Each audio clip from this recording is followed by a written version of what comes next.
Parali, Odannur, മുണ്ടക്കാവിൽ വേലയാഘോഷത്തിനിടെ police മർദ്ദിച്ചുവെന്ന് പരാതി. സമയക്രമം പാലിച്ചില്ല എന്നാരോപിച്ചായിരുന്നു മർദ്ദനമെന്ന് പരുക്കേറ്റവർ പറഞ്ഞു. മർദ്ദിക്കുന്ന ദൃശ്യങ്ങൾ 24-ന് ലഭിച്ചു. ആ ദൃശ്യങ്ങളിലേക്ക്.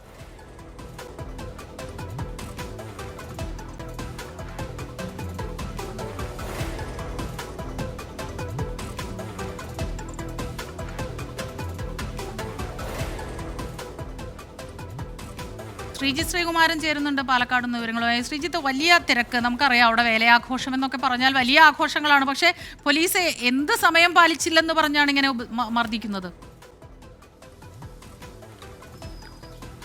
ക്ഷേത്രത്തിന് മുൻപിൽ, അതായത് ഈ ഭഗവതിക്ക് മുൻപിൽ കുറച്ചു നേരം വന്ന ആഘോഷക്കാർ കൊട്ടിപ്പാടുന്നത് പതിവാണ്. അത് ഓരോ ദേശക്കാരും അവിടെ വന്ന ഒരു 5 മിനിറ്റ് നേരം വന്ന് കൊട്ടിപ്പാടും എന്നാണ് പറയുന്നത്. അങ്ങനെ ഒരു സംഘം തമ്പോലവാദ്യവും അതുപോലെ തന്നെ അവിടെ ചില നിശ്ചല ദൃശ്യങ്ങളും ഒക്കെയായി വന്നു. ഈ സമയത്ത് 5 മിനിറ്റ് കഴിഞ്ഞൊരു 10 സെക്കൻഡ് ആയി എന്ന് പറഞ്ഞപ്പോൾ തന്നെ പോലീസ് ഇടപെടുകയായിരുന്നു എന്നാണ് പറഞ്ഞത്. മറ്റു തരത്തിലുള്ള യാതൊരു സംഘർഷത്തിനുള്ള സാധ്യതയും ഇല്ലാത്തൊരു പ്രദേശമാണത്.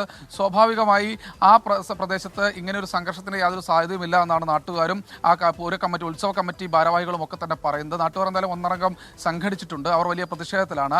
ഒരു കാരണവുമില്ലാതെ മങ്കര പോലീസ് ഇത്തരത്തിൽ പ്രശ്നമുണ്ടാക്കിയെന്ന ആക്ഷേപമാണ് അവർ ഉയർത്തിക്കൊണ്ടിരിക്കുന്നത്. എന്തായാലും ഈ ഒരു ഘട്ടത്തിൽ 8ഓളം പേരുടെ പരിക്ക് ഉണ്ട് എന്ന് പറയുന്നു. നമുക്ക് ആ ദൃശ്യങ്ങളൊക്കെ ഉണ്ട്. മുതുകത്ത് അടിയേറ്റ ആളുടെ ഫോട്ടോയും ദൃശ്യങ്ങളും ഒക്കെ നമുക്ക് ലഭിച്ചിട്ടുണ്ട്. ഇവരെല്ലാവരും തന്നെ ആശുപത്രിയിൽ ചികിത്സ തേടി. പോലീസ് ഇപ്പോൾ പറയുന്നത് അവിടെ ചെറിയൊരു സംഘർഷം ഉണ്ടായിരുന്നു, അത് മാറ്റാൻ വേണ്ടി തങ്ങൾ ആളുകളെ മാറ്റിവിട്ടതാണെന്നാണ്. പക്ഷേ ഈ ദൃശ്യങ്ങളിൽ പക്ഷേ സംഘർഷമൊന്നും കാണുന്നില്ല. പോലീസ് വന്ന് കാര്യമായ രീതിയിൽ ആളുകളെ നിലത്തിട്ട് അടിക്കുന്ന ദൃശ്യങ്ങളാണുള്ളത്. എന്തായാലും ഇതിനെതിരെ ഒരു പരാതി നൽകാനാണ് നാട്ടുകാരുടെയും ഈ കമ്മിറ്റിയിൽ ഉള്ള ആളുകളുടെയും അതുപോലെ തന്നെ ഈ മർദ്ദനമേറ്റവരുടെയും തീരുമാനം.